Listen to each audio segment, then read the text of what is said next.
एटापल्ली तालुक्यातील ग्रामीण भागातील पशुपालकांसाठी अत्यावश्यक मानला जाणारा पशुवैद्यकीय दवाखाना सध्या दुर्लक्षाचा बळी ठरत असल्याचे चित्र समोर आले आहे.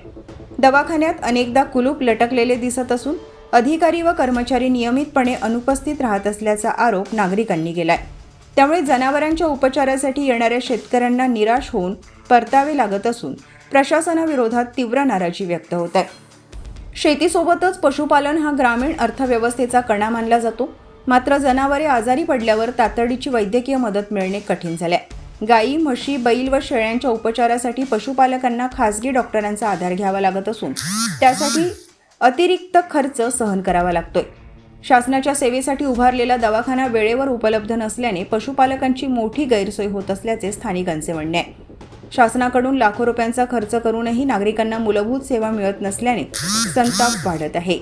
दवाखान्यातील अधिकारी व कर्मचाऱ्यांच्या अनुपस्थितीची चौकशी करून नियमित सेवा सुरू करावी अशी मागणी नागरिकांनी केली आहे. संबंधित विभागाने तातडीने हस्तक्षेप करून परिस्थिती सुधारली नाही तर आंदोलन छेडण्याचा इशाराही पशुपालकांनी दिला असून प्रशासन आता याकडे कितपत गांभीर्याने पाहते याकडे सर्वांचे लक्ष लागले आहे.